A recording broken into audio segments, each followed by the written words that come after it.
Hello, everyone. Welcome to another edition of Fireside Film Family with Brian and Dan and MaryAnn. I guess they should give their own intros. Go ahead, guys.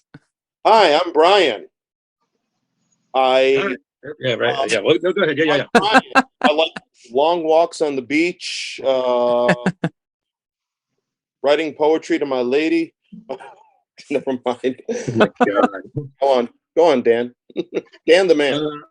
I'm Dan. I probably love David Mamet movies too much. And like everybody else here, I'm a fan of cinema, and hope you guys hope our fans or whomever is watching this. We love all of you. Yeah, all five of you. We love you all. Hey, we had 1,000 views on that sex and film on episode. On YouTube. That hey man, everybody's a critic. Everybody. Right? Sex sells. We're critics, they're critics, everybody's a critic, everybody should have their say.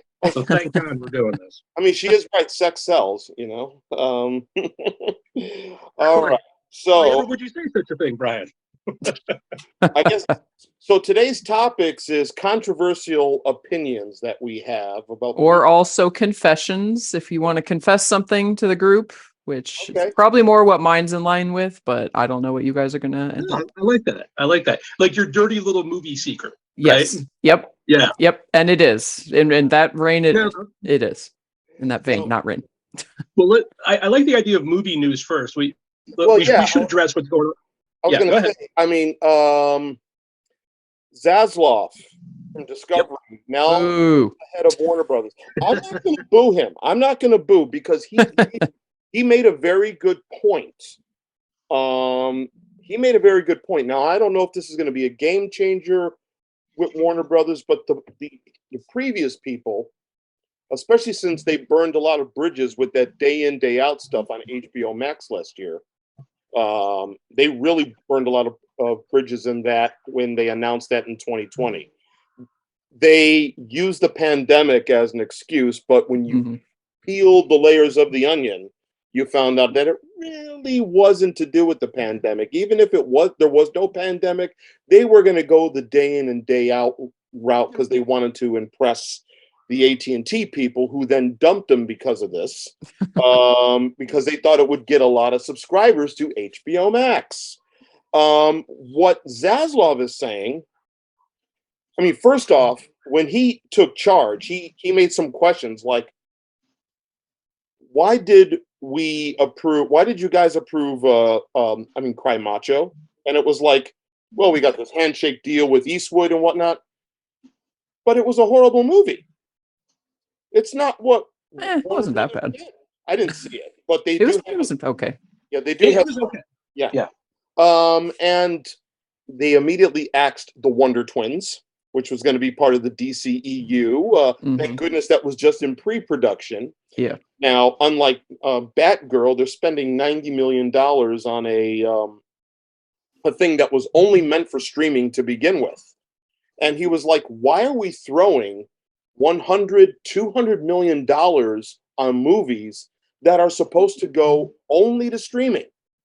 Ask Netflix the same question. Exactly. I mean, the Gray Man. That's a different argument. We'll get into that.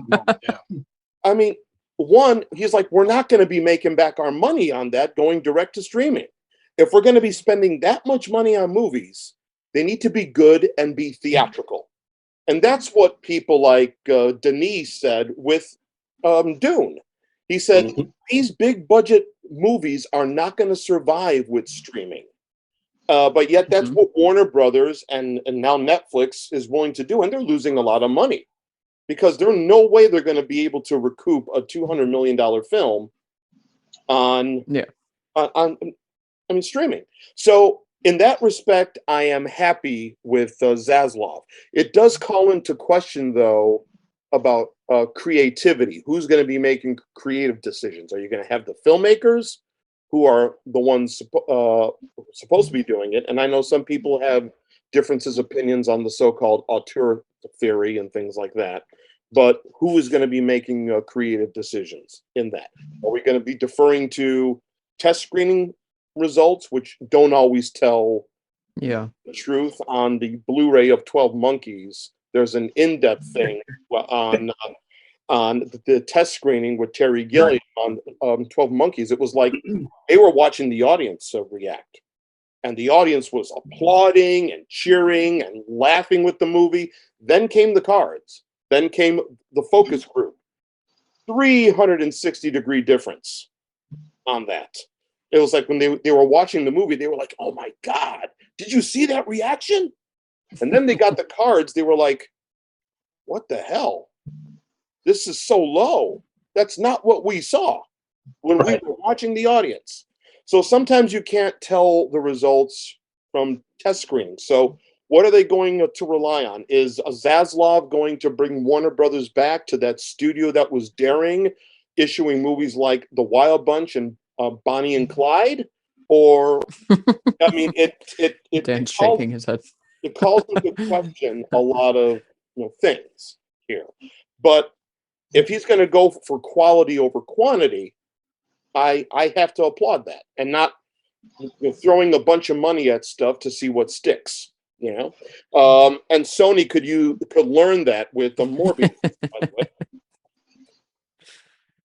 So I have a lot of thoughts on this, but I want to let MaryAnn comment first, and then I'll. Why is that? Why is that? Well, and I'll get a word. So I'll give you kind of a simple understanding. What is discovery? That's one question, right? But then we also have to ask, what is movie making really? Right. And I know that sounds like a weird approach, but Discovery was originally owned by, of all people, Cox Communications. Yeah. Mm-hmm. And Discovery was supposed to be reality TV, but with a purpose, right? Right. We're going to talk about the planet Earth. We're going to talk about animals and history and culture and all these things. Right. And we're going to seriously discuss them. We're not going to fluff them. Mm-hmm. So over time, Discovery realized, oh, you know what? We see niches in HGTV, the Property Brothers, cooking shows, right? These were the things that people were responding to. So they tailored their content to match what people were watching. Well, over time, that turned into things like the Scared Straight. Everybody remember Scared Straight from the 80s, right? Yeah. If you're old like me, do you remember Scared Straight, audience out there? Yes. Yeah. So that's the prison show, right?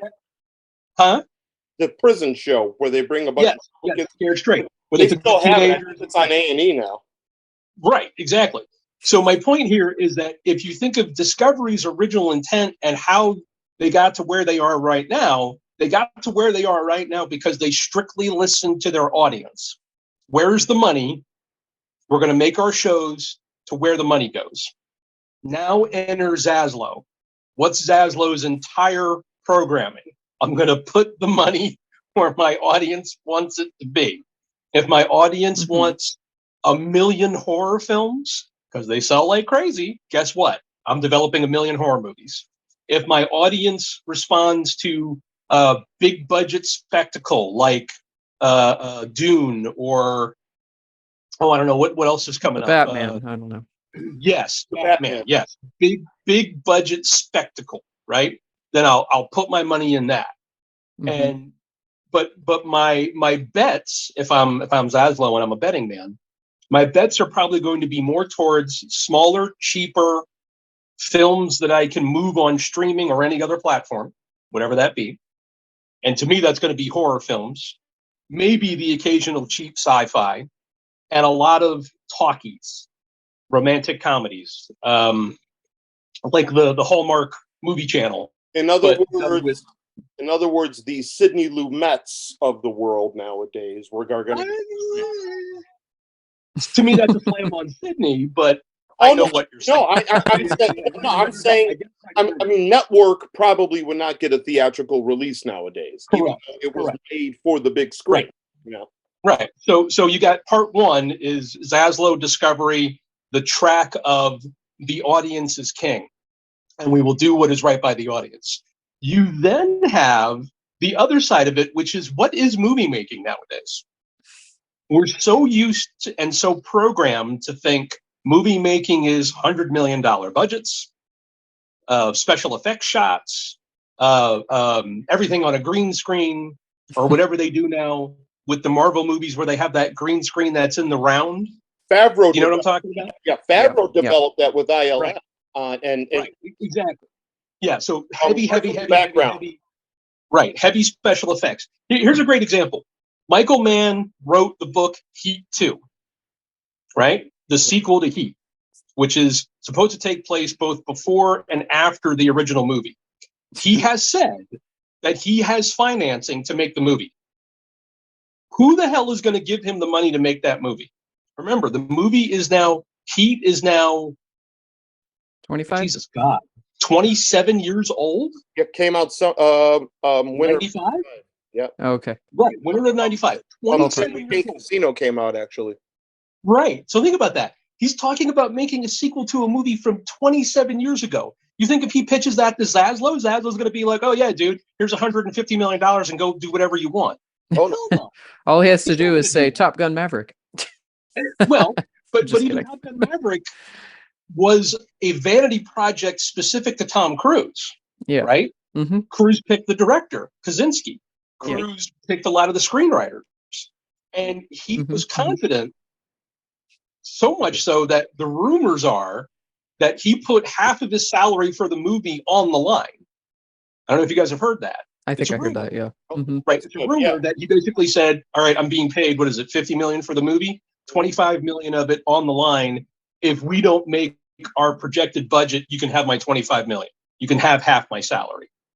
Now that's like what was it? Will Smith and Ali, right? Gave up, what was it, Brian? $2.5 million in salary to finish the movie? I think it was $2.5 million. Right, to finish Ali. So, I mean, it's not on the same level, mind you, but it's going to be that kind of filmmaking where we're going to say, is this worth the money we're putting into it? Or is it worth it to me to spend less and get more product? And I think that's where we're going to go. And I'll say one last thing, Brian, because you're old like me and you remember New Line Cinema. Yep. Remember New Line? Mm-hmm. Remember it was Shaw? I get his name wrong. David Shaw, right? I forgot. Yeah, I think you got it wrong. I could be wrong. But if you remember, people copied that formula, and New Line was all about horror films, cheap films, get them out the door, Roger Corman, Stipe production. I mean, but then they also... Wait, no, go ahead. Yeah. I mean, good stuff, though, but they were... Right. I mean, Teenage Mutant, and then they had a subdivision called Fine Line. Fine Line, exactly. Didn't they do Lord of the Rings, though? Yeah, it was Lord of the Rings that turned them around. Okay. Well, it was. Remember, they were the producing. What do you call it? So they didn't make the movie. They were the initial producers. Distributor? And they owned the right. Oh, no, not distributor. Like, you know how it's Warner Brothers presents a film by Constantine Films made by the fifth company. You know what I mean? Subsidiary or something, or exactly. It was New Line. I mean, it does have the New Line deal on there. Logo, but, right? But they also did Boogie Nights, which was under Fine Line. Oh no, that was that one was New Line. And, okay. And same well, anyway, Magnolia. My point is that the New Line formula was repeated by Miramax because Miramax had their Dimension division, and then even as Blumhouse has gotten popular, Blumhouse now has a separate division. Paramount for a while had Rogue Pictures. Anybody remember Rogue Pictures? I remember them. And then they also it was like their little in-house indie horror budgets of $10 million or less studio, right? And they had Paramount Vantage and Paramount Classics. Exactly. So you see these patterns repeating with the studios over and over and over again. Wouldn't surprise me at all to see Zaslow say, I'm going to invest in 4 or 3 big budget movies every year. $100 million, big name director, bags of money I'll dump on you, right? But I'm also going to release 15 to 25 smaller, whatever's between independent and studio now, right? Wherever that weird, little box is. Little Women, 40 million. Right, exactly. Right. 40 million nowadays is a medium budget. Yeah. Well, right. And that's my point. but I mean, there's all these directors that we don't talk about, and that was sort of the next point I wanted to make. Yeah. That could take $5 million and make you a great movie.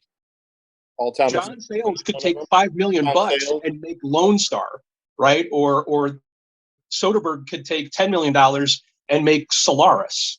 You know what I mean? Like, it's like these cheap little nothing budgets. And the pitch of all these great directors to the actors were, you get to act. I won't be able to pay you a lot of money, but you get to act. Yeah. You want to unleash your inner Marlon Brando? Go for it. But I can only pay you $500,000. You know what I mean? Right. So I think, yeah, go ahead, man. If it's a good director, they're willing to do that. Mm-hmm. You know? Absolutely. Or even if it's a good writer, like the folks who did Justified, mm-hmm. all the people on that TV show, talk about meeting Elmore Leonard, because he would like walk on set just at random, mm-hmm. and they were like, "Oh my God, it's Elmore Leonard, the creator of the show." You know what I mean? They'd fall down and worship the guy, right. And he's like, "Stop doing that. I'm just like you guys, right? I just want a good product. I want a good show." Or how Spielberg treats the people who get him coffee. You know this. How Spielberg treats the people who get him coffee. He's like, it's just coffee. He's like, don't worship me or tell me I'm great. It's just coffee, guys. Don't worry about it. He's not Scott Rudin. God damn it, it's fucking God. I mean, oh God. I want a hamburger, and I want you to go out and get me the cheeseburger at lunchtime at the place where everybody in Manhattan is going to get cheeseburgers. And it has to have exactly 10 sesame seeds on the bun. And I want to hear it 5 minutes. I'm still in line. He's getting pissed. He needs his cheeseburger. And by the time God must be in the design of the Orion Galaxy. Yeah. So yeah. So anyway, that is a good thing if he's going to go that route, right? And that's where I think, yeah. So if I'm Zaslow, if I'm him, and I'm looking at this, I'm saying I got to treat this as two different things. Now, the only thing I'm worried about is he already has a ton of fantastic content in HBO Max, and I'll give you a couple of quick examples. Westworld is fantastic again. If you haven't been watching Westworld, Jesus God, start watching Westworld again. They pulled it back. I don't know what they did. I don't know why they did it, but it's great again. They also have things like Station 11. If you've never seen that, start watching that. Coming up in the next 6 months, they'll have 2 different Hard Knocks shows, which if you're a football geek like me, you gravitate towards. Mm-hmm. And I could totally see Zaslow saying, well, why don't we do Hard Knocks all the time? Let's just grab as many NFL Films cameras as we can and just follow a football team. My God, the drama in a football team. Yeah. And just to give you a quick example of that, last year they did the last 8 games of the Indianapolis Colts, and Carson Wentz was the quarterback. I don't know. Again, I don't know how much anybody follows football, but the drama that came about because of Carson Wentz being on that team was absolutely, utterly insane. And that show got crazy streaming ratings, but it was because everyone was like, oh my God, what's going to happen next? Oh my God, what's going to happen next? But it's real life. Yeah. And you guys know, people gravitate towards sports and things like that. My daughter was saying, just as a kind of way to finish this up, there's the new TV show with Ryan Reynolds and Rob McElhenney called Welcome to Wrexham. I've heard because they bought the Wrexham. Do you know about this? They bought the Wrexham soccer team in England. Yeah. Mm-hmm. So and they're pitching it as an underdog story. We bought this team because this stupid little town in England that nobody's ever heard of before has this soccer team. And in the trailer, they have one of the best lines I've ever heard. One of the soccer players says, "It's not about life and death. It's way more important than that." And I kind of thought that's sort of how we feel about movies, right? Yeah. Movies aren't life and death. They're way more important than that. And I almost wonder if is Zaslow on the same wavelength there? Is he the kind of guy to say movies are way too important to waste money on? They're way too impactful. They're way too a part of our culture, right? There's no freaking way I'm going to waste, what was it, $90 million on Batgirl? Right. I mean, Seriously, did anybody? I mean, for a show that's going to go to streaming. Well, but let's just make this real simple. Did you want to see Batgirl? I didn't. Not really. I like the actress who was. I did. Oh, she. Okay, you wanted to see the story, or you wanted to see that actress? I wanted to see it, the movie. Okay. I mean, I knew I'd like the actress too, but yeah, I was interested in the project in general. Yeah, I'll grant you that. But we're going to get into another topic here, though. That's part of no. Yeah. I'm just saying that the other side of the coin is, and I don't want to go too deep into this. Right. The Flash and Ezra Miller, the guy who's in and out of trouble, and he's not changing. Yeah. But I guess the difference is everybody who has seen The Flash so far, despite what they're going to do with Ezra Miller after The Flash, whatever happens, I guess everybody who has seen it has said, like, this is fucking good. Right. This is going to be a damn, as opposed to what they've been saying for Batgirl. I guess the word on the street was not that good. I don't want to trust that. I don't want to trust that because I like Darren Aronofsky and I like Mother. Yet CineScore gave that thing like an F. And I'm like, why? Because it's complicated? Because, did anybody ever figure out that Mother was Mother Earth? Did anybody ever figure that out? Seriously. I did, and I think you and me might be the only two people. And Javier Bardem is. I heard about that before it came out. And so the two who come in, who represent Cain and Abel, and the mother and father who are Adam. And then what happens is Ed Harris as like the Adam character. I love it. And then she has the baby, and it's a representation of Christ, essentially. You know, they're worshiping the baby, and then they're mean to the baby, and do something to it. And then after they kill the baby, thank goodness he doesn't show that. Everybody, don't spoil too much, guys. I haven't actually seen it. I honestly, I enjoyed it. I actually enjoyed it a lot more than Requiem for a Dream. But anyways, it's like, I don't try to take these people's words for it. I mean, I'd like to see Batgirl myself, but honestly, I really had no interest in a Batgirl. But I mean, for somebody like MaryAnn, she's rightfully disappointed that 90. I mean, it wasn't like my highly anticipated movie or anything, but yeah, I was interested in seeing it. I mean, it's a female-centric movie. Yeah, I want to see a female-centric movie. But you said yours, I said mine. I wanted to hear MaryAnn's opinion. Come on, MaryAnn. Well, I don't really have like anything more to say. I agree with both of you guys. I mean, like I said, I was kind of disappointed in the Batgirl news, but I guess I still don't really understand why the Discovery people are in charge of it. Like, I understand how mergers work. I understand that, but I don't understand why the Discovery branch is like more than the Warner branch, if that makes sense. Does anybody know anything about that? Or it was Discovery bought HBO from AT&T. Right. So they bought the whole thing. They bought I missed that part of it. I thought AT&T had bought Discovery and put them under. So that clears it up. I don't know why I couldn't find that. AT&T actually sold because of the embarrassment that happened honestly, that was part of it. The embarrassment that happened over the day in, day out thing. And how I see. Filmmakers came out. I mean, Universal basically said, Christopher Nolan, come on over. We want to be in the Christopher Nolan business. And, yeah, I mean, can you blame them? No, I mean, I'm looking forward to Oppenheimer. For one thing, it's a historical epic. And how many historical epics have we seen nowadays? None. Define nowadays. Well, but let's stop here for a minute. Let's kind of pull that thread a little bit. Does anybody really know who Oppenheimer is today? You don't count. Yeah, we don't count. No, I don't. Yeah, I mean, like, I wasn't. People who don't pay attention to film, you mean, probably. Everybody, no. People didn't know who Gandhi was until the guy who started Jurassic Park made a movie about him. So John Hammond himself.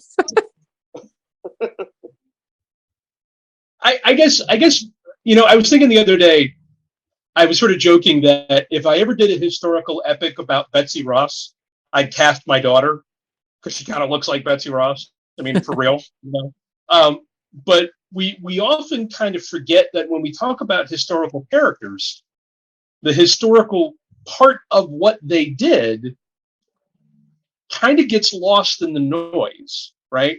And especially during World War II, when so much stuff was going on. You had Howard Hughes and his impact on everything. Rosie the Riveter and women being, I don't know how else to put it, enlisted in the war effort, right? Because there was nobody else around.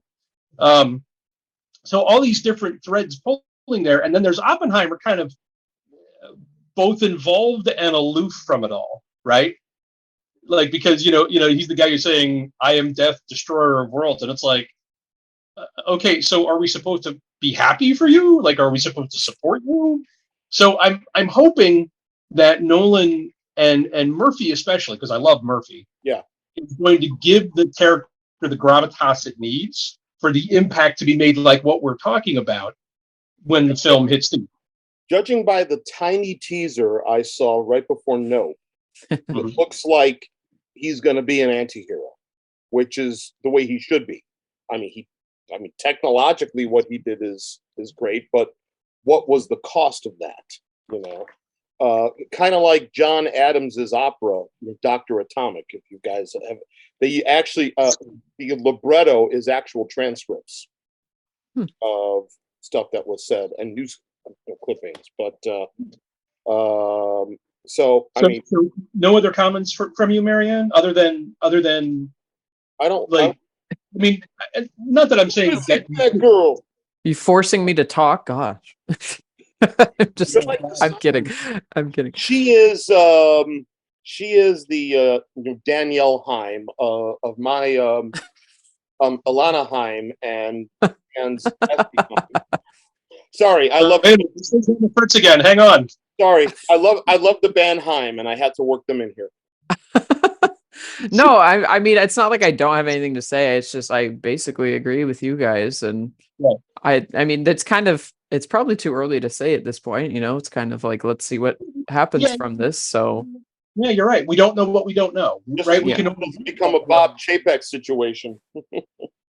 I can't seriously want to get into Disney because that's where I wanted to go next. Okay, now for something completely different. Our topic. Controversial opinions or thoughts, and Dan, try and keep it to an hour. Go on, Dan. I'm going to pitch it to MaryAnn because I've been dying to know what her controversial opinion is. I really go first if we can. That's fine. So I came up with this idea for this topic for this episode. So basically, because I figured Brian probably needs to hear this from me before. I'm just kidding. It's not what you think. I think this is going to surprise you guys, and I don't think it's actually as much as I hyped it. But my film confession is that I actually watch a lot of movies sped up. Sped up?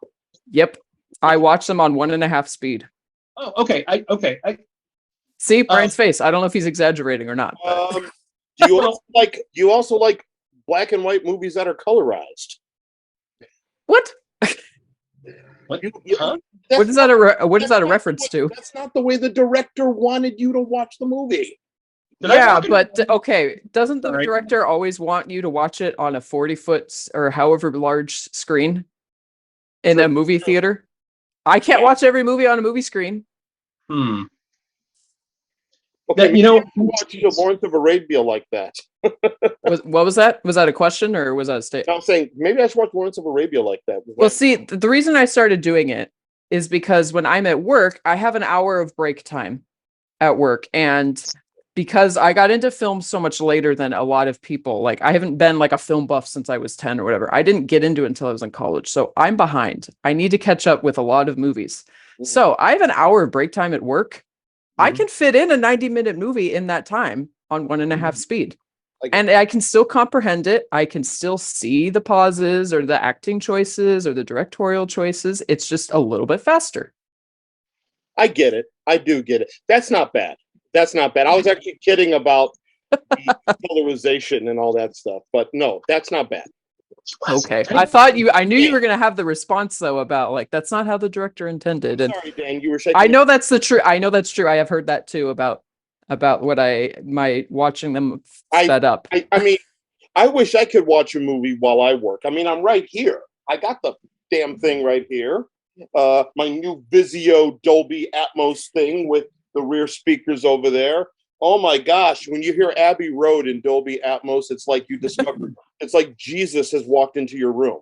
But anyways, when you hear the harmonies on Because by the Beatles all around you, because it's like the angels in heaven are singing. We would pause this podcast for a moment so that the Beatle fan can get out his inner Beatle. We went from speeding up movies to Beatles. No, well, it's funny that she says that, because when I listen to podcasts, I listen to them at either 1.2 or 1.5 speed to get through them quicker. I guess I would have two questions for you though. Okay. Do you keep the subtitles on? Yes, absolutely. Okay, right. I leave subtitles on anyway, even if I mean, obviously not at the theater. I don't like get a caption device, but thing now. Yeah, that was actually on my list of things. Like, I wrote down some things that might be like conversation topics for this thing, like subtitles versus no subtitles. I don't see what the problem is. I watch them with subtitles. My sister thinks I'm crazy. She's like, how do you watch it and read at the same time? I'm like, I don't know. I read fast. I don't know. I don't watch them with subtitles, but I understand why people do. However, sometimes you got to make sure if the subtitles are correct. Now, I brought this up to Dan a long time ago when we worked at Amex. Now, the original DVD edition of Woodstock, some chuckle nuts decided to subtitle to caption the songs. And I don't know what he was looking at, but when you take a look at the songs and what they're singing, this guy made up a whole bunch of fucking words. Because it's like, I turned on, I mean, they have on split screen the arrival to the site. On one panel, it's people working on the stage. The other panel, it's people, the traffic jam and everything. And over that is wooden ships like Crosby, Stills, and Nash. And somebody, I know the song by heart. It's a great tune. It's like I'm listening to the words. Yes, I've been eating them for 6 or 7 weeks now. Haven't got sick once. And on the subtitles is, I've been depressed for a long time. I don't know why. I'm like, who the hell? So now you're watching the movie twice that way. You get two different stories. It's like, who the hell? And that's not the only one. That's not the only one. So stream it twice. It's like Alvin Lee of 10 Years After. He's ad-libbing on one song, and he starts doing a whole lot of shaking going on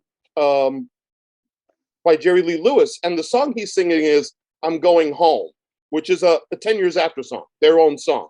But he's ad-libbing. He does a rock and roll medley in there. He starts going, come on over, baby, whole lot of shaking going on.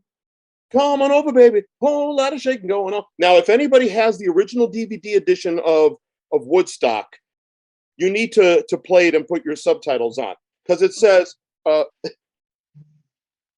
climbing on my baby, I'm not sleeping, going home. You never heard the flippin' Jerry Lee Lewis song? Thank goodness on the Blu-ray, when they sing the songs, there's no subtitles now.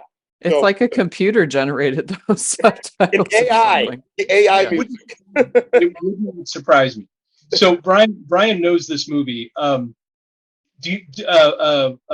I don't know if I say Carl Reiner, I'm sure you know the actor. Okay. Yep. He's a director too. Yes. Yes. Made an incredibly stupid movie in the mid-90s called Fatal Instinct, which was a rip on kind of the. You know where I'm going. Thank you. With Armando Santi. Do I need to write this one down? There's a scene where the wife is discussing with her boyfriend killing her husband. And she turns to him and goes and says it. And then at the bottom of the screen, it says, speak in Yiddish. Okay. But she's not speaking Yiddish. She's just going, like, it's just garbage words together, right? Like in the Abrams Zucker films, like in Hot Shot. Favorite black character actor of all time, and I'm gonna forget his name, But he's sitting at he's the one from People Under the Stairs, Brian. The old man. He always seems to have a beard, and he seems to have the eyes that like pierce into your soul. Bill Cobbs. I think his name is Bill Cobbs. Thank you. I think it's him. He was in That Thing You Do. Tremendous. I wish he had a starring role in a movie because he's so freaking good. He's across at the other bench, and he's listening to them plot this murder, and he says, well, the chances of you being caught after a murder are only about 1 in 150. And they're both looking at him saying, you speak Yiddish? And he goes, no, but I can read the subtitles. And the subtitles are sitting there, and they both look down at the subtitles across the bottom of the screen and go, shit! Oh my God. And well, here's why I bring up that point. So there had been spoof movies before Carl Reiner came along with Fatal Instinct, the Naked Gun movies and Airplane and all that. You're really telling me Carl Reiner was the first one to make fun of freaking subtitles, right? Carl Reiner in his brain goes, hey, has anybody ever made fun of subtitles? Well, kind of. Jim Abrams in Hot Shots when because they're talking gibberish, like he says, the Indian chief goes, Latoya, Tito, Jermaine, and on the subtitles is, I need you to get me some batteries. a mini. And then what's his name? Seth MacFarlane does that in A Million Ways to Die in the West. That was my thought too. Right. Yeah. So anyway, my point was that I'm with you on the subtitles, but it also reminds me of something Spielberg said about 1 billion years ago when he was interviewed by Lipton on Inside the Actors Studio. Yeah. And he said, if you're a good filmmaker, you should be able to turn the sound off and still be able to figure out what's going on in the movie. Yeah. The joke about that is Steven Soderbergh heard him say that. He took Raiders of the Lost Ark, stripped out all the dialogue, stripped out all the color, so it's only in black and white, and it has this weird techno beat that sort of pulses in the background during action scenes and then fades away. And he put it online. And it's absolutely freaking brilliant. I can't even begin to describe how wacky this edit of Raiders is. It still online? It's still online if you look for it. Black and white edit of Raiders, Steven Soderbergh. I believe it's on YouTube. I'm going to check it out. But do you remember where he published it? He published it on Vimeo. And Vimeo was just starting out, right? And so for it's like, hey, Vimeo, you want to post this thing I did? And they're like, oh yeah, sure we will, all right? It gets us publicity, and he's got a free streaming platform. So anyway, cool. I like the concept because I do think there are some movies that have filler that shouldn't be there, right?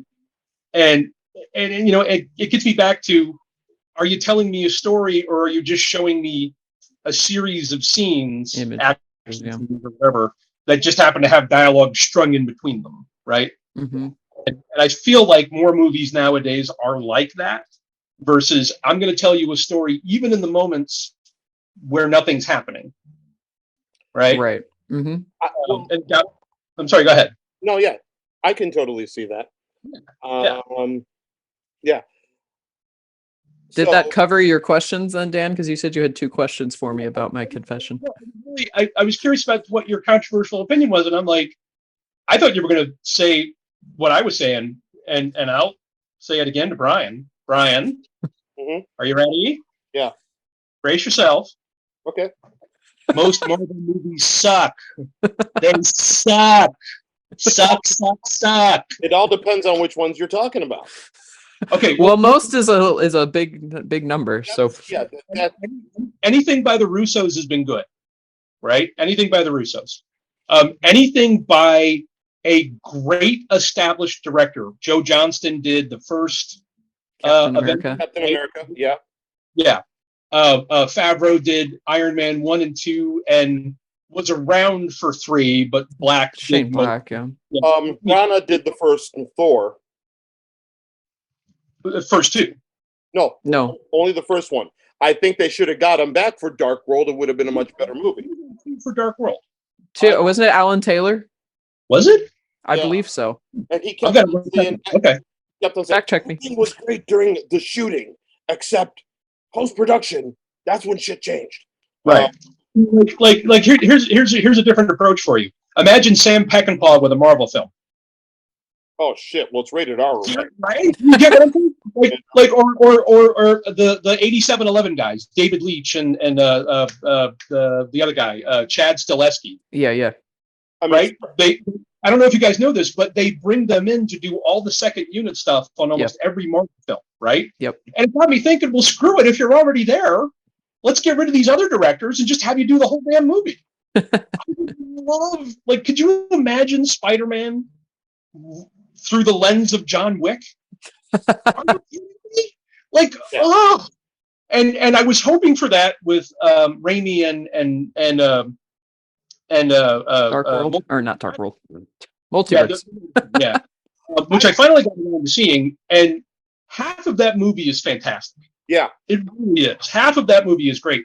The other half completely sucks, and it's really hard for me to kind of rectify both sides of that movie, because the actors are great, and the fan service that's paid in that movie, I gotta say it, man, it pissed me off. What pissed me off about it, and I liked it. I thought it was better than Thor: Love and Thunder. I'm starting to warm up a lot more to the Eternals. It's one of those. It's a Marvel art film. It's not even an MCU film. It's a Chloe Zhao film, is what it is. I mean, she pitched it. That was her idea. She pitched it to Feige.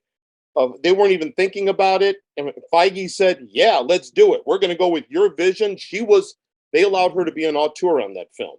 The more I watch it, I've heard different things, but Beautiful sunsets. Yeah. But the more I watch it, the more I like it. But Thor: Dark World. I mean, not Thor: Dark World. I was hoping Multiverse of Madness was actually going to talk about the multiverse. Yeah. Going into the different multiverses. They go into them in a bunch of flash cuts. Yep. And they go through Paint World. They go through Animation World.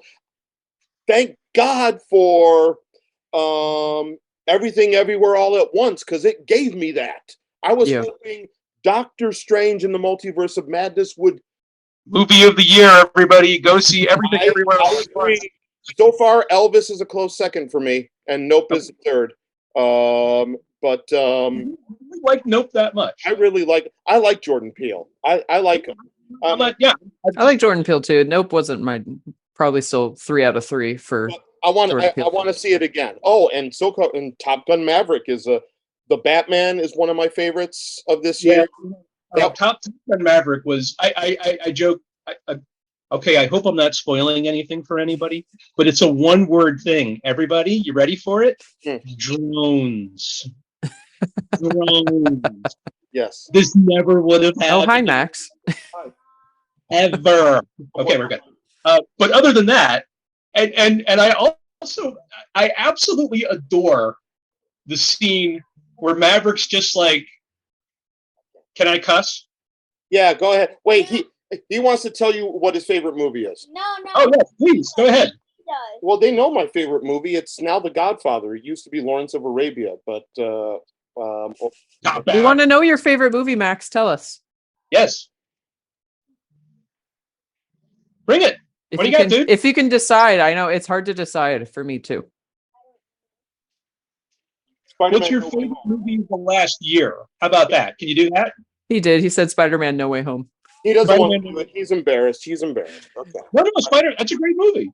It was very good. Now that's an MCU film because it's part MCU, part Spider-Verse, but it's a Sony film. It's a Sony film. It's Sony. Sony, who actually kind of understands this whole. Oh yeah, that's right. That's how you make movies. Morbius. Come on, Dan.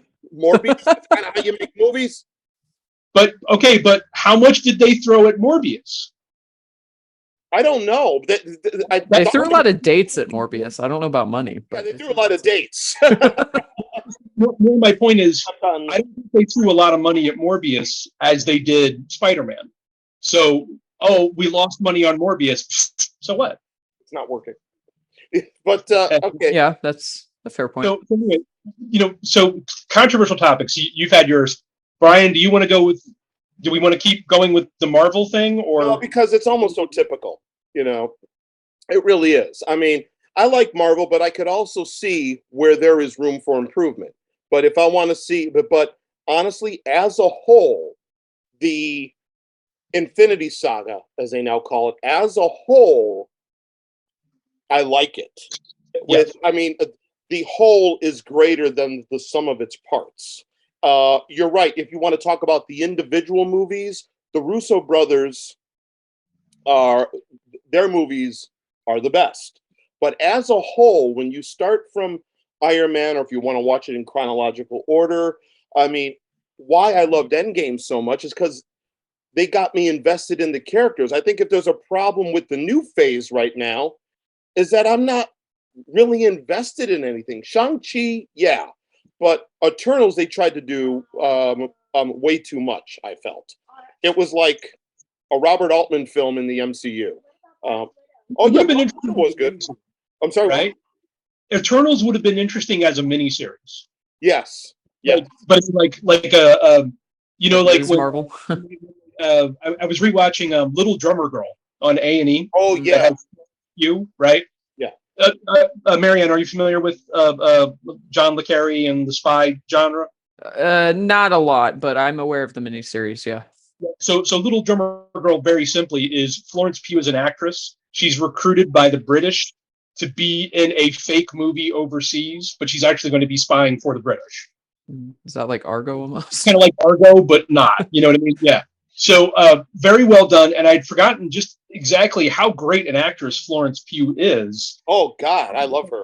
Well, I got very sour because of a recent Ari Aster movie that we won't get into. Sorry. Yeah, there's a controversial topic. I love Ari Aster. I know.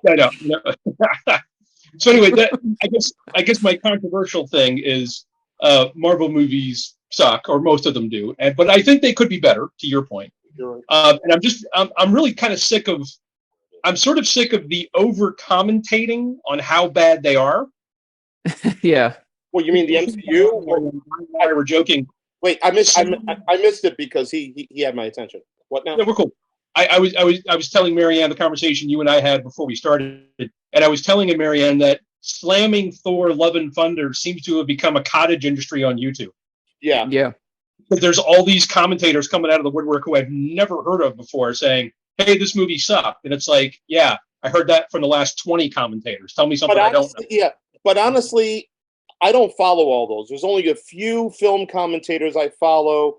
The guys on Double Toasted I follow. Chris Stuckman is a guy I like. I mean, because I don't go to my critics anymore in the newspaper because unfortunately they're not read. But I love Chris Stuckman. For me, Marvel, it's like, because I've watched all of them now, it's like I kind of am going to keep watching to keep up with it. Yeah. But I'm not necessarily going to go back and rewatch most of them.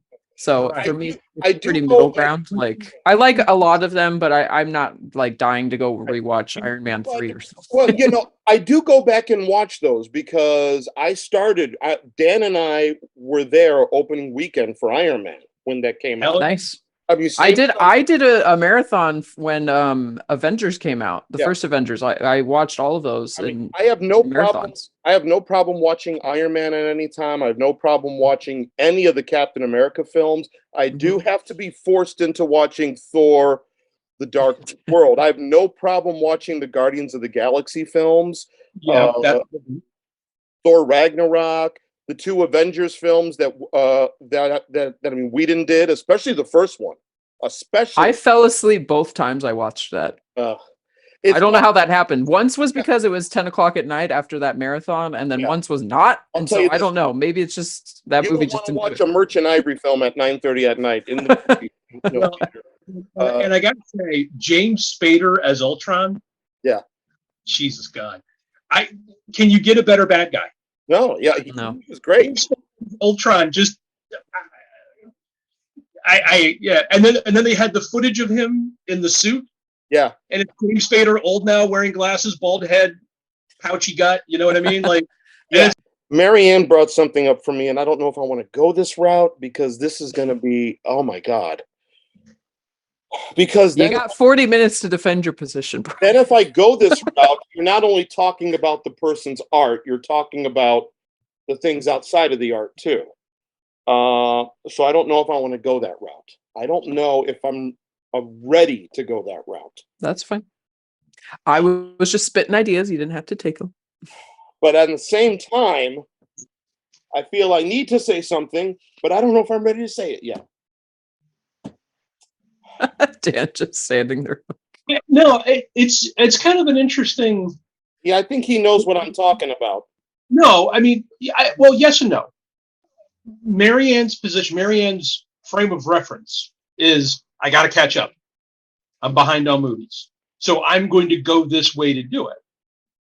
Now, is she losing something by not seeing all the stylistic choices that a cinematographer or a sound editor may make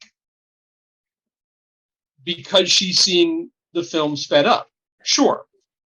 Am I really missing it though? It's just going faster. Like I can still see like the lighting and stuff. Okay, I don't know if this is a controversial topic, but I would say that it does kind of piss me off that when you pay to see a movie that's 2 hours and 20 minutes or an hour and 30 minutes, however long the damn movie is, you're paying for 2 hours and 20 minutes, and that's including credits. You are paying for those credits. Regardless of whether you walk out or not, you are shortchanging yourself. And I don't know why. And to Marvel's credit, this is why they decided to do post-credit scenes. Practical reason. They said, Kevin Feige actually said this. We started post-credit scenes so we can get people to watch the credits. But that's why that's why he said we started doing those post-credit scenes so people could actually sit there and watch the credits. To give people... Honestly, that sounds like a crap thing for him to say. Like, I mean, so like it's a publicity thing. Post-credit, you and I have this discussion. Where did post-credit scenes come from? Was it Burt Reynolds when he was doing Cannonball Run and they're doing the bloopers at the end of the movie and right? And they're like, no, keep the camera rolling, right? And do you know MaryAnn? Do you know? Am I saying his name right? Hal Needham. That's his name. So Hal Needham. I've heard of him. Yeah. Okay, yeah, but do you know his background? Mm-mm. Okay, so Hal Needham was a stuntman. Mm-hmm. He was like an insane stuntman. So like he made his bones in the 50s and the 60s working on all those Wild West shows. Okay. And then in the 60s, moving into the 70s, he always understood film. He always understood cameras and how they worked. And he's like, well, I can do that. You know what I mean? That's not that hard. And he became buddies with Burt Reynolds. So when Burt Reynolds was thinking about doing Smokey and the Bandit, right? He's like, yeah, I need somebody to direct. And he's like, oh, wait, I know this Hal guy, right? And if anything, Hal's going to make the car chase scenes look good. And I don't know if you've seen Smokey and the Bandit in a while, but there's a great scene early on where the bandit loses a cop by driving around a building and then kind of driving on a grassy area. Mm-hmm. And as he's driving, the camera's here, and you see Bandit drive up like this. And then he stops and he looks at the camera like, hey, everybody, I know you're watching me while I'm doing this, right? And he takes off. And I always wonder if that scene was sort of the beginning of, oh, yeah, we can do this. We can break that fourth wall. We can admit there's people out there and interact with them. Well, breaking the fourth wall, though, goes back to I know. Marx Brothers comedies. Yeah, I know. But what I'm saying is it hadn't been done in so long that when Needham and Reynolds did it in Bandit, it was kind of like it was new all over again. And then you saw post-credit scenes and people making the bloopers at the tail end of the film. and you really began to understand that there was an ethic to this. Then it went away for a while. Then, people weren't watching the credits, and the Zucker boys, when they would do Airplane, would sneak in those weird credits, like the one that would say "For Ease, a jolly good fellow." Yeah, or A Tale of Two Cities, Charles Dickens. It would just kind of, so it kind of made you want to stick around to see what the joke was. Yeah. And then during the Matrix movies, they did the second Matrix movie and had the trailer for the third one at the end of it. At the end, yep. Right? Oh, also, no, actually, it was pre-credit. I was going to say Back to the Future 2, but that was pre-credit. Well, it was pre-credit, yeah, right. And so I don't know how much that counts. Right. But I guess my point is it became interesting again to do fun things with the credits, to do interesting things with the credits. There wasn't a post-credit scene in Iron Man. Yeah, there was. You're right. Yeah. Nick Fury's there. Nick Fury. He tells him, your world. You're right. Yeah. Right. But anyway, my point is, so the Marvel movies made it interesting again.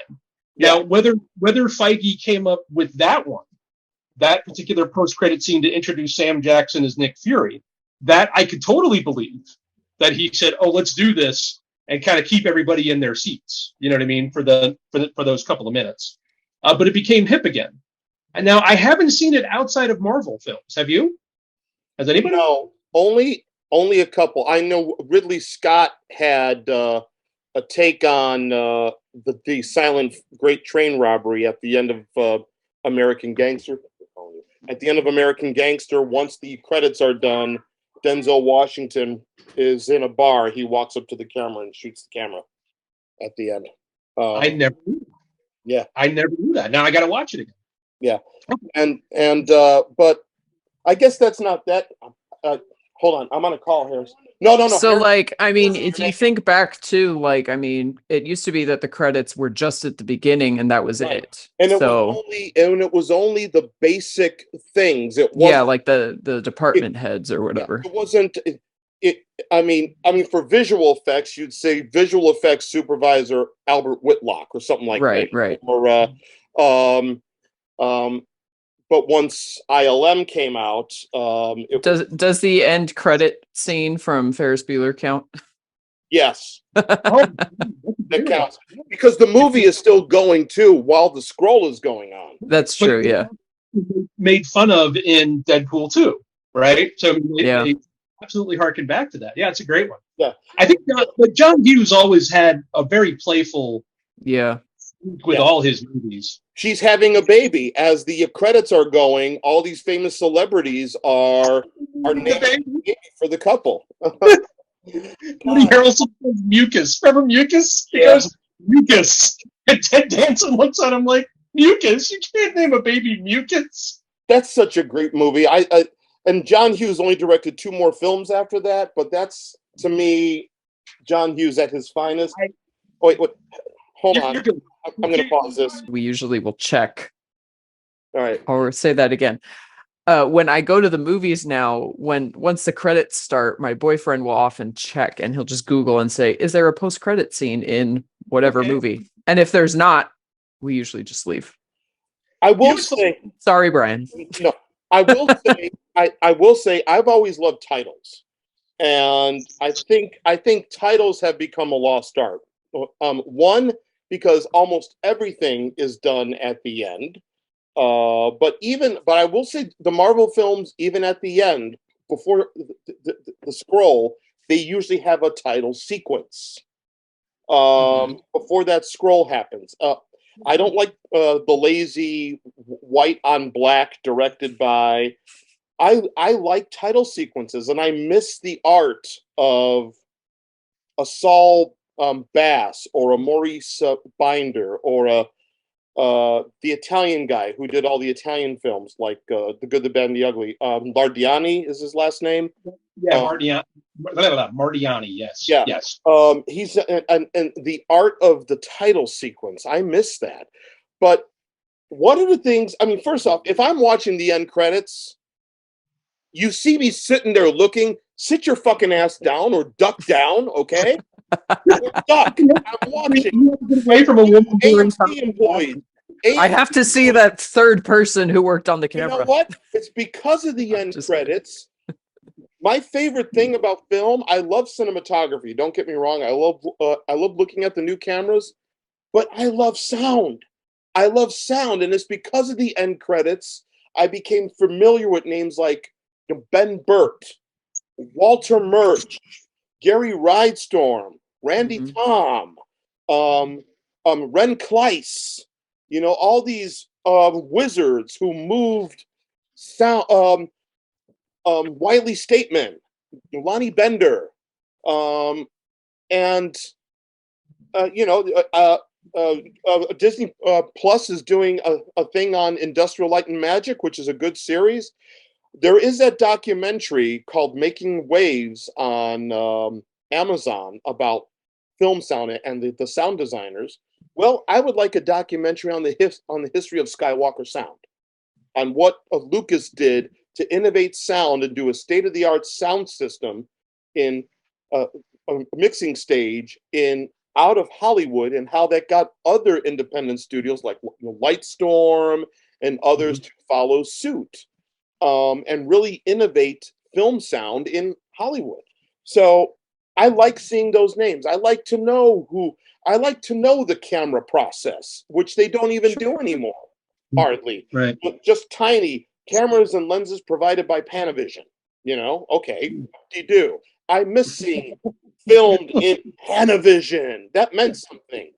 Filmed in This Panavision. is not sponsored by Panavision, but we're willing to take your donations. I mean, it wasn't any vision. It was Pan.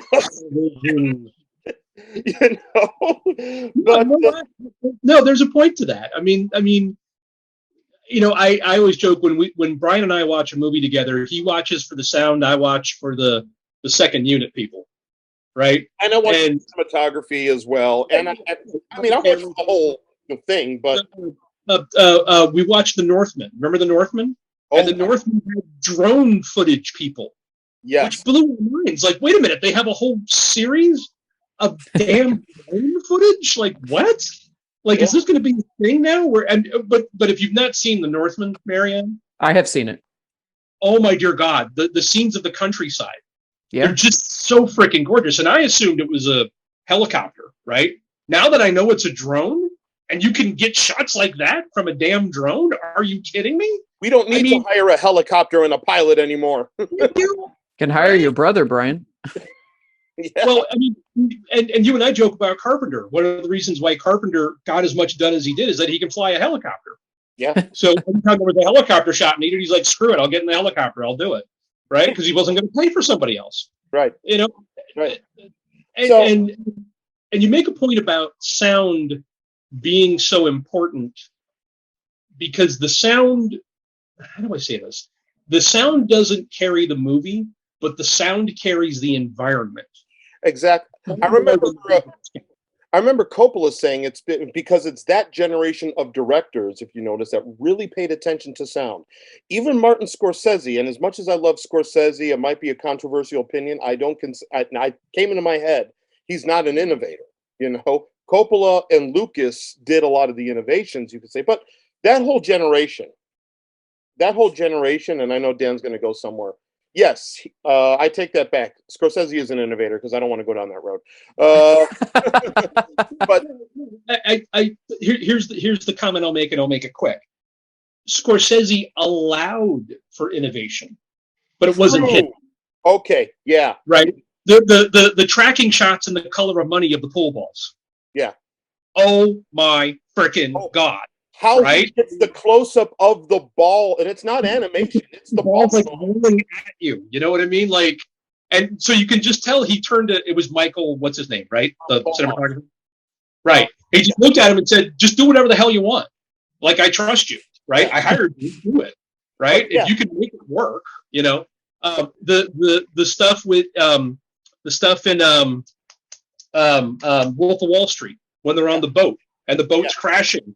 And you see the camera move from handheld to steady to back to handheld, and it's each of them in a different, because like some of them are in their drug-induced haze, right? And the other characters, the pilot and the wife, are not.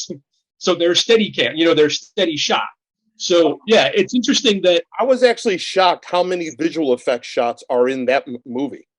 Even that last shot of the prison, a tennis court is made up of 6-7 different pieces. I was actually shocked how many. I mean, they're not in Venice, Italy. They're on a soundstage with a green screen. Mm-hmm.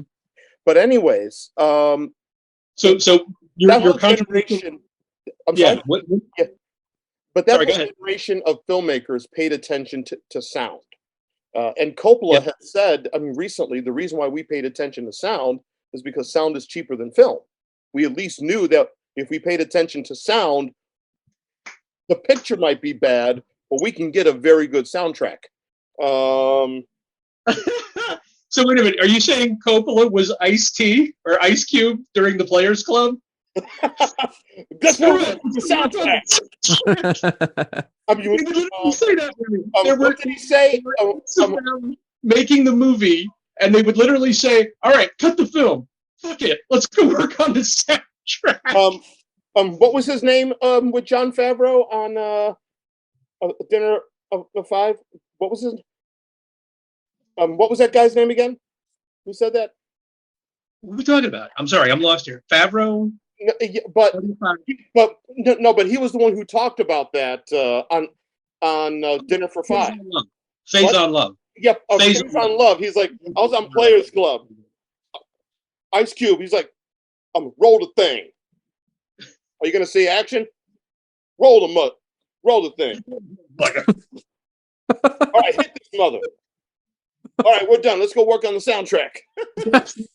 There's another one. Phase on Love. Brilliant character actor, brilliant comedian. Yeah. There's so many. Bill Duke. Remember Bill Duke? Yeah. Oh my God, Bill Duke. I could watch Bill Duke read the damn phone book. Are you kidding me? Also good director. Yeah. Also good director. Sorry. All right. So I guess I don't know if this is that's totally controversial, but that is controversial to me. But if you want me to really, I want to get back on topic. Are you talking about MaryAnn's watching films quickly thing is? No, people not. It was a confession. It wasn't super controversial. I didn't think so. Yeah. So when I first pitched the idea, it was like confessions, and then I realized it didn't really make sense the way I phrased it. So then I added controversial opinions because it might be something like. Here's my confession. Here's my confession, and I don't want it to go long. I'm not going to talk about my beliefs of him outside of here, but I will say that they're opposite than the media. But I still watch Woody Allen films, and I still love his classic period. And it's almost like I have to be ashamed about posting on Facebook that I'm currently watching Annie Hall or I'm currently watching Crimes and Misdemeanors. But you're talking about a body of work during that period, beginning with Take the Money and Run, his first comedy. Even in the 80s, he was still consistent, ending with Crimes and Misdemeanors. And even in the 90s, starting with Husbands and Wives and Manhattan Murder Mystery. A body of work there that is, brilliant in its writing and direction. Are you saying about bullshit? No, I agree with you. I absolutely agree with you. And I'll give you, here's a great counterexample to that. Watch Match Point. Yes. Remember Match Point was a brilliant film. Jesus, that movie is so good. And that's out of what he normally does, too. It's shot in England, and it's 2 hours long. That's the only film he's done that's 2 hours long. And it's a thrill for that when you watch it. Yeah. I always make this argument with you about Spike Lee. Spike Lee is at his absolute 100% best when he's doing thriller movies. That man can do a thriller movie like no other director. Well, I'm serious. It's not a thriller movie. You don't like Do the Right Thing? I know. You know what my favorite Spike Lee movie is, and you always make fun of me for it. No. Inside Man. No, 25th Hour. Yeah. My favorite Spike Lee movie is The 25th Hour. It's fantastic. That movie is so incredible. I love it, but still, my favorites of his are do the right thing. And I honestly think Spike Lee works best when he has a big canvas, like Malcolm X. Sorry, not sorry. I think Miracle at St. Anna is very underrated for a World War II film. It's a great movie. It was different. People didn't get it. The only issue I have with it is the brief cameo of John Leguizamo. I did not understand that whole sequence, but that's beside the point. He got John in his film. So The Five Bloods is tremendous. Yeah, but I mean, there's another one, Delroy Lindo. Lindo. God, Oh, the Five. God. He was robbed of an Oscar nomination. The Five Bloods. He should have been nominated. What the hell was that? Lindo is in Heist, MaryAnn, the old David Mamet movie. Okay. And Lindo has a great scene at the end where he's talking with Hackman about never seeing him again. They're going to break up the partnership. And he slides a matchbook over to Hackman, and Hackman looks at it and says, this is where you want me to send your share? And he says, yeah, wherever you get where you're going. And he says, someplace warm, someplace sunny, someplace where you don't know anybody. And Hackman looks at him and kind of half laughs and says, is that where I'm going? And Lindo looks at him like he's looking through him. I can't even put it any other way. Such a stare on him. Wherever it is, brother, don't come back. And it's like, wow. In the Clockers, which Spike Lee directed, he's such a mentor to Strike. Yeah. And then when Strike finally says, fuck you, Rodney, pulls up, excuse me. Yeah, right. Oh, fuck you. And it's like, whoa. It's on a dime. It's on a dime. He's in maybe one of the stupidest movies of all time called This Christmas, which is like one of those black holiday family films or whatever. Yeah. And for some reason, Idris Elba shows up in it. Okay. There's a scene between Idris Elba and Delroy Lindo, and Delroy Lindo is dating his mom. But no one wants to admit that he's dating his mom. But Idris is a smart guy and figures this out. So Lindo goes to him and says, look, man, you and me, we need to have this out because I love your mom. And that's the end of it for me. And he says, whatever you feel, whatever you think, whatever you want to say about me, you go ahead and say, because I'm not here for you. I'm here for your mom, and I love your mom. And it was just like, and you never really think of anybody standing up to Idris Elba and making him look foolish. Delroy Lindo makes him look foolish. There's just no other way to say it. Yeah. And he's such a great actor, and I always feel like Spike Lee says, I'm going to take character actors that you're probably familiar with or that you remember from that movie, but I'm going to put them and make them the star of the movie. Yeah. And you're going to remember that they're great actors. You're going to remember, right? Chadwick Boseman is in that movie for what, maybe 10, 15 minutes? Yeah. Of total screen time? Yeah. And almost owns the entire movie. He does.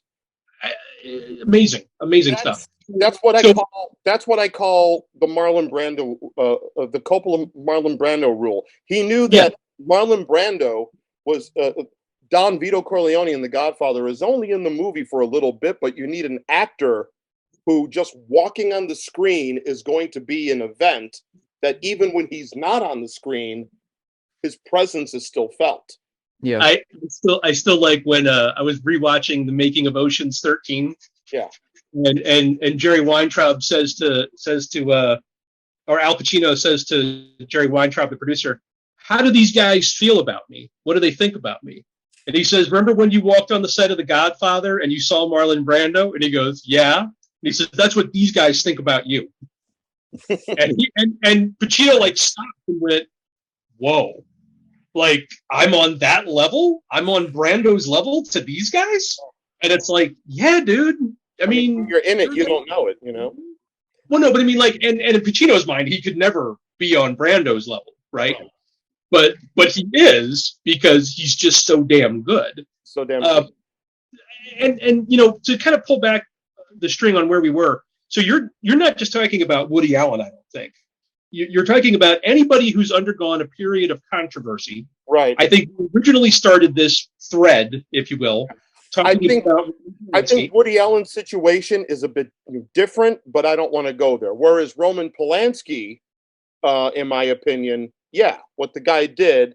But to Aaron, who's usually here as well, but he's not here today, to his point, his wife and child were murdered. So you got to understand, I mean, what he did was wrong, but there's some psychological shit happening in Roman Polanski's head. On top of that, he's a Holocaust survivor. Think about that.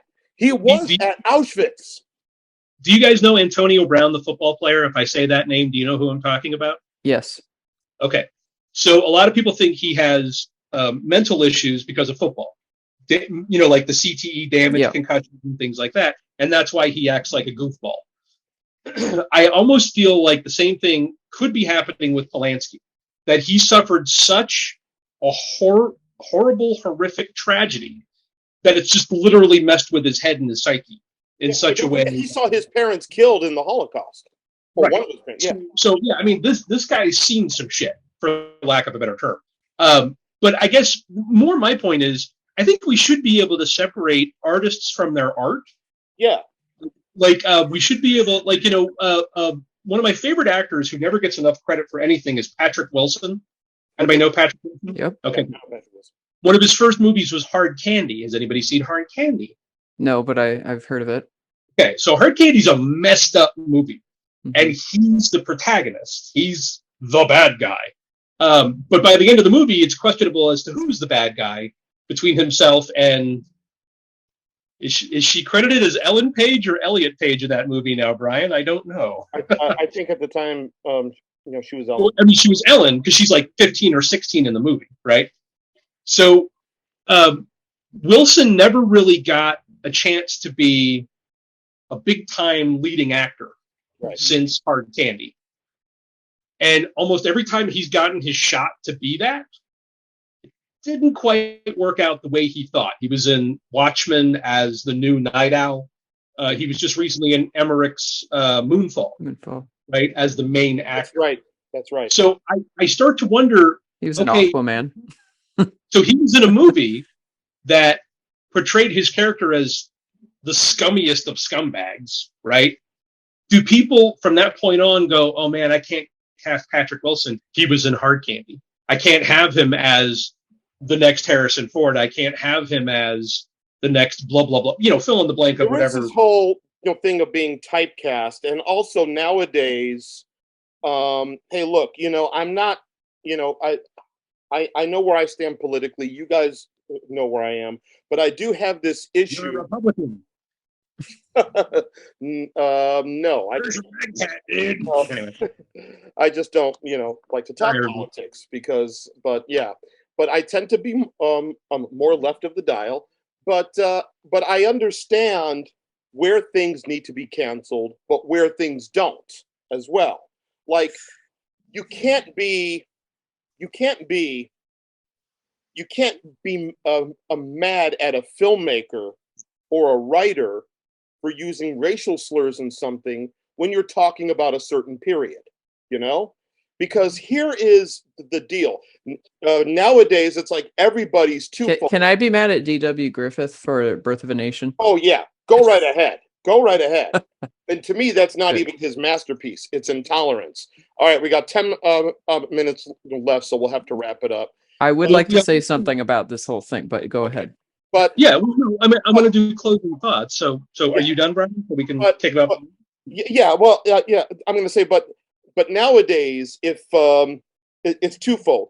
If Tarantino didn't have anybody using the N-word in Django Unchained, it dealing with the antebellum South, they would have said, "Where's the racism?" But then he does that, the N-word and stuff like that, and they're saying Tarantino's still infatuated with the N-word, So it's too like David Gordon Green, who's done the new Halloween trilogy. It's going to be his first movie is a brilliant film, Terrence Malick inspired George Washington, and I believe it takes place in South Carolina or North Carolina, where he grew up. It's a predominantly black cast, but in the neighborhood they live in, it's poor blacks and poor whites. But when the film came out, a lot of people were taking him to task, saying, "Where's the racism? It's the South. Where's the racist characters?" And he was like, well, where I grew up, there was none. We were all equally poor. Like, so there's that attitude. Racism. So there's like this double standard that does kind of bother me about that. So that's another confession I have. Go on, Mary. And then we have to do closing thoughts. We have 8.5 minutes left. Okay, I'll try to be quick. My thing with the whole Woody Allen Polanski, just like in general controversial figures, of course it depends on the person and what they supposedly had done. But for me, it kind of just becomes a question like, I'm not going to say don't watch anything Woody Allen ever did or nothing that Polanski ever did, because, you know, obviously things that they have made weren't necessarily before or after we found out these controversial things about them. That's one thing. And you can't really cancel something that already came out. Like, you can choose not to watch it, of course.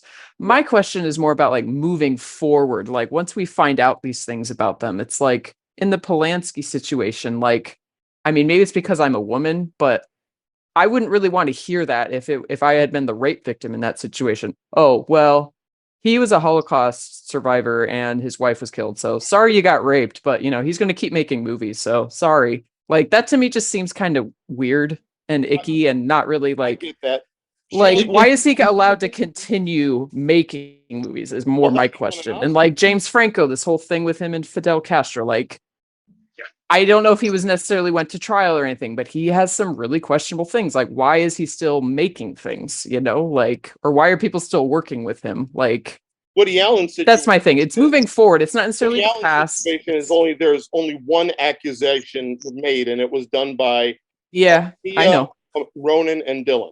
So I do think it's funny for his movies that even, I mean, I haven't seen all of them, but a lot of them, it's like, why are there so many like old man, younger woman relationships? Only Manhattan. No, but like even still, like well, that's like the one with Larry David. I don't remember what it is called, but he did one with Larry David where he's in a relationship with Evan Rachel Wood. Like, why? Just why is everything like an older man, younger? That's all I'm saying. It's like, make a different movie, like Match Point or something. I think you're done on that. I will ask this question though. So let's say, just for the sake of argument, okay, Polanski served time, went to jail for 5 years, came out, and he wants to make movies again. And he goes and he says, somebody give me money to make a movie. Now, eventually, he's probably going to have a good story to tell. It might even be about his time in jail, right? Mm-hmm. Jordan Belfort writes the book, blah, blah, blah, blah, blah, blah, Mm-hmm. whatever. Would it then be okay because you could say, well, he served his time.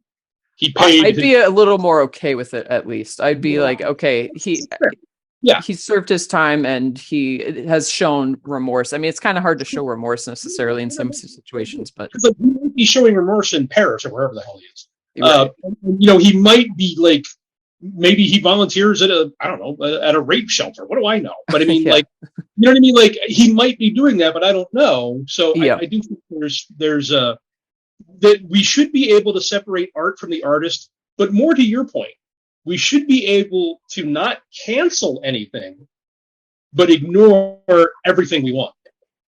Yeah. Right? I should be able to ignore I should be able to ignore Brian's opinion on Marvel movies. I don't think they're the best movies ever made. I joke, you know, I love you. But yeah, I wanted to get to closing thoughts. So I guess MaryAnn, we'll kick it off with you. Closing thoughts. What are you looking forward to the last whatever this is, last 5 months of I got 5 2022? 22. What's coming out? Blah, blah, blah, blah. I am not looking forward to Avatar. Sorry. I don't know about Avatar fans out there. Every time I see the trailer, I just kind of like tune out. I don't care. I'm really not that interested in it. That was half of your answer to your question. What's the trailer I just was at a movie last night. What did I see trailers for? I'm interested. It's in a couple weeks. Bodies. That looks kind of fun. That looks pretty interesting. And then what even is coming out in August? I don't know. I haven't seen Bullet Train yet. I'll probably see that. Bullet Train, Halloween Ends coming out towards the end of the year. Oh, and I had said this in the chat too. The funny thing is I want to see Amsterdam, but I don't know if I can go see it in the theater because of David O. Russell. I just don't know if I can do that. I'll still go see it. I'm sorry, I interrupted you, MaryAnn, because we got 4 minutes. That's okay. No, that's it. I said 3. That's fine. I do want to see Amsterdam. I was looking forward to Killers of the Flower Moon, Scorsese, but that's now been postponed Pushed. here for the Cannes Film Festival. So Amsterdam, Babylon, definitely. I love Damien. Historical epic, First Man, masterpiece. Spielberg's The Fabelmans. Yeah. He's never done anything directly based on his life, and that is. I just wish he had filmed it here. Yeah, he filmed it. Well, come on, it's not the early '60s anymore out here. It's modern. No, I know, but so there's just so few films filmed here that it's like, hey, you have an opportunity. Oh, you're going to New Mexico or wherever. There was another one. I am interested in Avatar because Cameron is usually right every time. That's true. Even though we count him out, but he's usually always right. I'm sure it's going to be a big movie. He was right about The Abyss. He was right about T2. I need that money. Right. So there you go. Wakanda Forever. How about that, Dan? So my daughter and I both said the same thing. I would love Wakanda Forever if Angela Bassett became the hero. Yeah. I want the Queen to take over, put on that outfit, and beat the living shit out of everybody in a 5-mile radius. Because if anybody can carry seriously, if anybody can carry the gravitas to pull that shit off, it's Angela motherfucking Bassett. Yeah. It is the person who brought Tina Turner to life, right? Yep. Yeah. So if it's me writing it, if I'm Ryan Coogler, I'm saying, you know what? Mom takes over. Mama Bear becomes defender of Wakanda. You can't even. That'd be awesome. Story than that, But I don't think it's going to go that way, and that's fine. I guess the one thing that I suppose I'm looking forward to the most before the end of the year, and it's going to sound really dumb, the Halloween series might finally freaking end. Yes. If any franchise has gone through more bizarre twists and turns than the Halloween franchise and Michael Myers, I can't think of one. Yeah. I really can't. That character has had so many bizarre things happen to it.